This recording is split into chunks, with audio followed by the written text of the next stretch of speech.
کسی کا انتقال ہو جائے نا، باپ کا انتقال ہو جائے تو سب سے پہلے بیٹی برہنہ ہو کر روڈ پر آ کر، برندے پر آ کر، شہر میں آ کر، پنڈے میں آ کر سب سے پہلے بیٹی چیختی چلاتی ہے، روتی ہے، بے حیائی کے ساتھ بیٹی باہر آ کر روتی ہے۔ اگر شوہر کا انتقال ہوا تو بیوی باہر آ کر روتی ہے، بیٹے کا انتقال ہوا تو ماں باہر آ کر روتی ہے، ہائے میرا بیٹا چلا گیا، میرا شوہر چلا گیا، میرا شوہر چلا گیا، میرا باپ چلا گیا۔ یہ بے حیا ہو کر آ کر روتے ہیں اور لوگوں کو یہ پیغام دیتے ہیں، ماں کو بیٹے کے گزر جانے کا سب سے زیادہ غم ہے،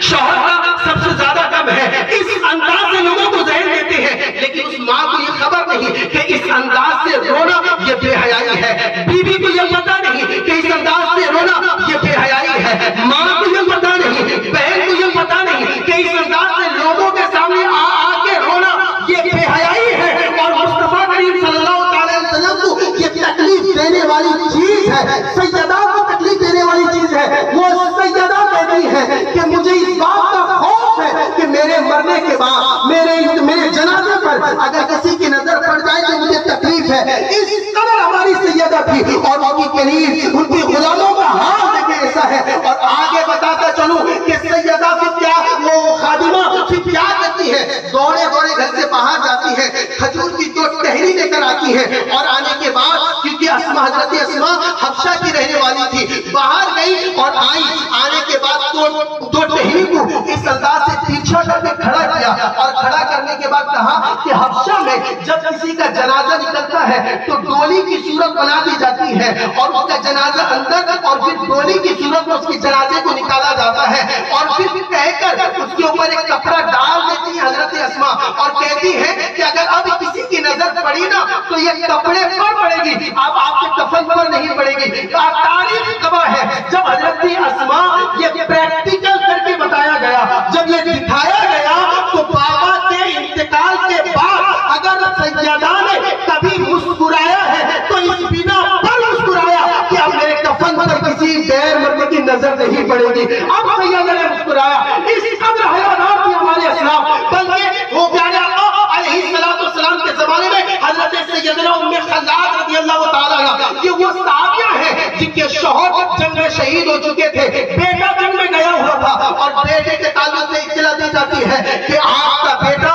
شہید ہو گیا ہے۔ حضرت سیدنا ام خلاد بیٹے کے شہید کی خبر سن کر جب گھر سے نکلتی ہے تو اپنے چہرے کو نقاب میں ڈال کر گھر سے نکلتی ہے، اور نکل کر جب باہر جاتی ہے تو کسی دیکھنے والے نے دیکھ کر حیرت سے کہا، اے خاتون تم اس حال میں جا رہی ہو، کیا تمہیں پتا نہیں ہے کہ تمہارا بیٹا انتقال کر گیا ہے، تمہارا بیٹا شہید ہو گیا ہے؟ تو حضرت سیدنا ام خلاد نے تحریر سیدہ ام خلاد نے کیا یہ جملہ دیا تھا، وہ جملہ یہ ہے، آپ فرماتی ہیں نوجوان سن لو، میں نے اپنا بیٹا ضرور کھویا ہے لیکن حیا نہیں کھوئی ہے، حیا نہیں کھوئی ہے۔ یہ اس دور کی اخلاق تھی کہ بیٹے کی شہادت پر بھی حیا کے ساتھ گھر سے باہر نکلا کرتی تھی، لیکن آج ہمارے گھر کا ذرا جائزہ لینا تو پتا چلے گا کہ آج ہمارے گھر میں جو شادیاں ہو رہی ہے، آج ہمارے گھروں میں جو عقیقے کا ماحول ہے، ولیمہ کا ماحول ہے، وہ ایسا ماحول ہے کہ باپ اپنی بیٹی پر 5,000 روپیہ خرچ کر کے بیٹی کو یہ کہتا ہے کہ بیٹی شادیوں میں تمہیں نمائش ہو کر لوگوں کے سامنے آنا ہے، شوہر اپنی بیوی کو کئی ہزار روپے کے سامان لا کر دیتا ہے، وہ جالی والے کپڑے ہو یا کوئی اور سامان ہو، لا کر اپنی بیوی کو یہ کہتا ہے کہ لوگوں کے سامنے تمہیں اس انداز سے پیش ہونا ہے۔ میٹھے اسلامی بھائیوں، ایک اور حیرت کی بات بتاؤں کہ آج مسلمان بے حیائی میں اتنا عروج کر لیا، اتنی ترقی حاصل کیا ہے، بے حیائی میں اتنی ترقی حاصل کیا کہ آج غیر لوگ دیکھ کر شرم کرتے ہوئے نظر آتے ہیں کہ یہ شادی مسلمانوں کی ہے، یہ شادی وہ حیادار مسلمانوں کے تعلق سے بتایا جاتا ہے، یہ ان کی شادی ہے۔ وہ کون سی بے حیائی ہے آپ کو معلوم ہے؟ وہ بے حیائی یہ ہے کہ آج مسلمانوں کے گھروں میں سب سے زیادہ شادیوں میں دونوں کا اہتمام ہوتا ہے، باجوں کا اہتمام ہوتا ہے، اس سے بڑھ کر ہونے لگا ہے کہ آج جب کسی کے گھر میں شادی ہے سب سے پہلے اس کے گھر میں ڈی جے بجتے ہیں، اور ڈی جے پورے علاقوں میں گھوم گھوم کے گھمایا جاتا ہے، اور ڈی جے میں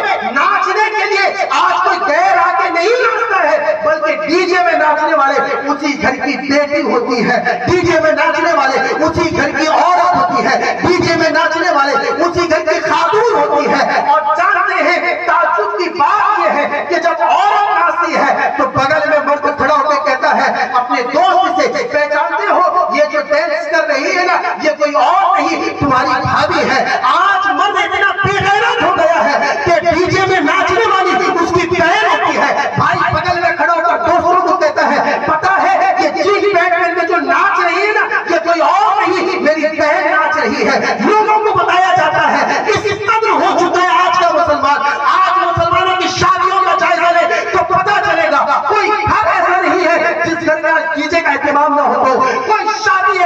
है जिस घर में नाच और गाने का एहतमाम न हो, कोई वलीमा व अकीका ऐसा नहीं है जिसमें यहाँ ये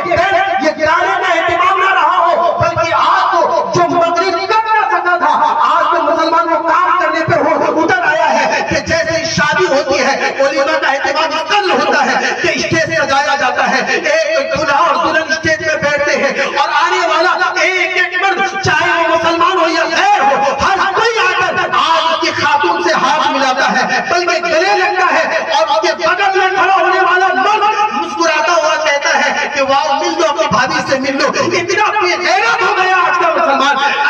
इस्लामी के इस पाकीज़ा इज्तिमा में आने वाले तमाम मुसलमान भाइयों की बारगाह में अर्ज करना चाहूंगा, अगर चाहते हो कि तुम्हारे घर में कुछ अच्छे माहौल बने तो उससे पहले सबसे पहले आज के इज्तिमा पाक में आने वाले आप तमाम इस्लामी भाइयों को सबसे पहले अपनी आंखों की हया करने की जरूरत है, सबसे पहले तुम्हें बदलने की जरूरत है, क्योंकि आज अगर औरत बदली है, आज अगर औरत बिगड़ी है, उसका वजह यह है कि उसका शौहर बिगड़ा हुआ है। आज अगर कोई बहन बिगड़ी हुई है, उसकी वजह यह है कि उसका भाई बिगड़ा हुआ है। अगर आज कोई बेटी बिगड़ी हुई है, उसकी वजह यह है कि आज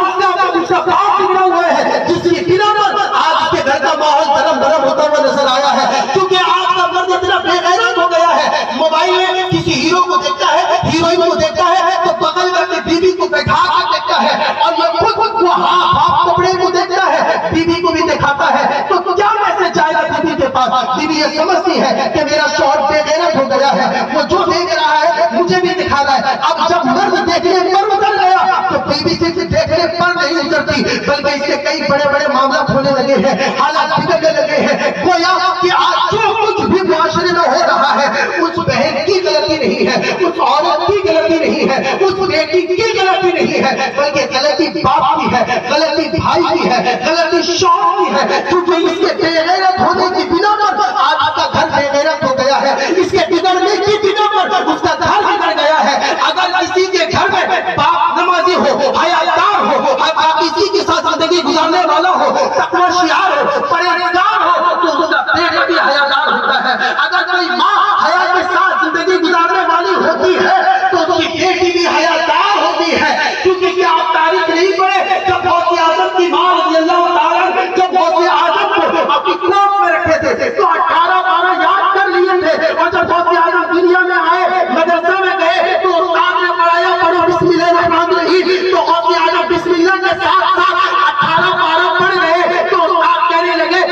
बच्चा ये बता तू पढ़ने आया है या पढ़ाने आया है? तो गौसे आजम ने फरमाया मेरी माँ की गोद में जब था तो मेरी माँ ने 18-12 याद किया था, इसलिए माँ की गोद में रहकर याद मैंने 18-12 कर लिया है, इसलिए मैंने 18-12 सुना दिया। मीठे इस्लामी भाइयों, गौसे आजम को 18-12 याद कैसे हुआ? माँ की गोद में जब थे तब मुझे यहाँ तरबियत मिली थी। अगर आज आप भी बदल जाओगे, गोया आप भी अगर अपनी जिंदगी में तब्दीली लाओगे तो तुम्हारे बेटे में तब्दीली आएगी। अगर कोई माँ बदलेगी तो उसकी बेटी बदलेगी, बाप बदलेगा तो उसका बेटा बदलेगा, बाप नमाजी होगा तो बेटा नमाजी होता हुआ नजर आएगा। माँ हया के साथ जिंदगी गुजारने वाली होगी तो उसकी बेटी भी हयादार होती हुई नजर आएगी। जिंदगी में तब्दीली तब आएगी जब तुम अपनी जिंदगी में तब्दीली लाना चाहोगे। तब्दीली लानी भी बहुत जरूरी है, क्योंकि एक और सोशल मीडिया की बात बताऊं, जहां बेगैरती की बात हो रही है ना, तो मर्द इतना ज्यादा बेगैरत, ये डीजे से भी भयानक बेगैरत होता हुआ नजर आया है। वो हाल ये है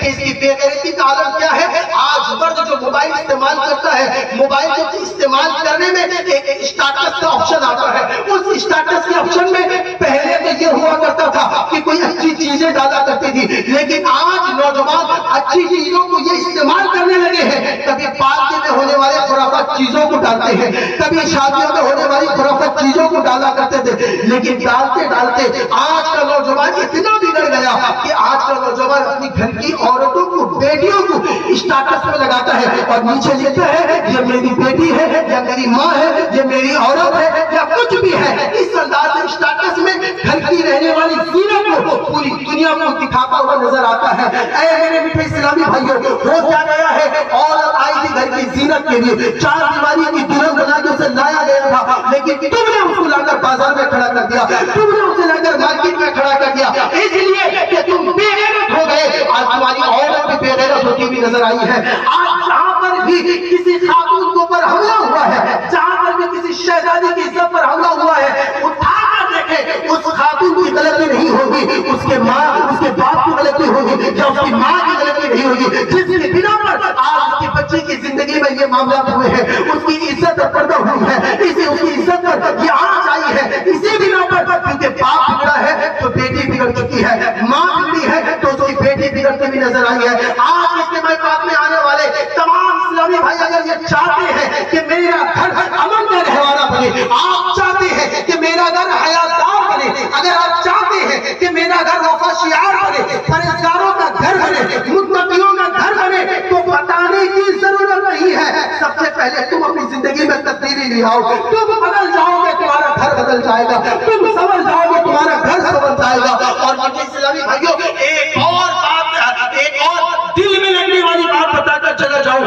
अगर आज आप किसी की इज्जत पर नजर डालते हो तो ये तय है कि कल तुम्हारे घर में भी कोई इज्जत की नजर डाले, क्योंकि तुम्हारे घर में भी कोई ऐसी बुरी नजर डालता हुआ नजर आएगा। आज तुम अगर किसी की जिंदगी के साथ खेलते हो तो कल तुम्हारे घर में कोई ना कोई किसी की जिंदगी के साथ खेलता हुआ नजर आएगा, क्योंकि ये ऐसा अजाब है जो इसी दुनिया में तुम्हें दे दी जा रही है, ये ऐसा अजाब है जो दुनिया में तुम्हें दिया जाता है। मीठे इस्लामी भाइयों, जरूरी है सबसे पहले अपने आप को बदले, तुम बदलोगे तुम्हारा घर बदल जाएगा, तुम सुधरोगे तुम्हारा घर सुधर जाएगा, तुम अपनी जिंदगी में तब्दीली लाओगे तुम्हारा घर तब्दील हो जाएगा, तुम नमाज पढ़ोगे तुम्हारा बेटा तुम्हें देख देख कर नमाजी बनेगा, तुम तहज्जुद गुजार बनोगे तुम्हारा बेटा तुम्हें देख देख कर तहज्जुद गुजार बनेगा, तुम अगर हया के साथ रहोगे तुम्हारा बेटा तुम्हें देख कर हया के साथ रहने लगेगा, और जब तुम हयादार बनोगे ना, जमीन में तुम चलते रहोगे और रब्बे कदीर अर्श में तुम्हारे नाम का चर्चा करता हुआ नजर आएगा। ये तब होगा जब तुम अपनी जिंदगी में तब्दीली लाओ, बल्कि एक ऐसा इंसान बन जाओ, एक ऐसी जिंदगी गुजारने वाले बनो कि एक बुजुर्ग अलैहि रहमा किसी रास्ते से गुजर के जा रहे थे, जब जा रहे थे ना तो एक खातून उनके आगे आ गई, तो दूसरी खातून कहने लगी, ऐ खातून अपने आप को बचाने की कोशिश कर, देख फलां शख्स जा रहा है। तो वो खातून कहने लगी जो आगे आ गई थी, ऐ कहने वाली औरत, क्या तुम्हें पता नहीं कि ये वो मर्द है जो अपनी नजर कभी ऊपर उठाकर नहीं देखता, तो इसे क्या पता कि मैं आगे से जा रही हूँ या तुम आगे से जा रहे हो। ये कल के हमारे मर्दों की नजर थी, बल्कि जब से हमने अपनी नजरों को बदला है तो हमारी नजरों पर भी किसी और की नजरें पड़ने लगी है। तो इसलिए गुजारिश है कि सबसे पहले आप अपनी नजरों की हिफाजत करें, बल्कि अगर हो सके ना इस कदर अपनी नजरों की हिफाजत करने वाले बन जाए। एक बुजुर्ग अलैहि रहमा ऐसे थे कि किसी रास्ते से गुजर के किसी रास्ते से जा रहे थे और नजर इधर उधर बहकाते हुए, नजर इधर उधर जाते हुए एक ऐसी जगह पर पड़ी जो नहीं पड़ना था, और जैसे ही नजर पड़ गई तो खौफ खुदा में डूब गए और डूबते हुए कहने लगे, ऐ अल्लाह कहीं ऐसा ना हो कि मेरी इस नजर पड़ने की बिना पर तू मुझसे नाराज हो गया होगा। ऐ मेरे मौला, तूने अपनी आंख दी है ना, ये बहुत बड़ी नेमत है, तू आंख दी है, मैं इसका बहुत शुक्र अदा करता हूँ, लेकिन ऐ मेरे मौला मुझे खौफ है कि कहीं इस आंख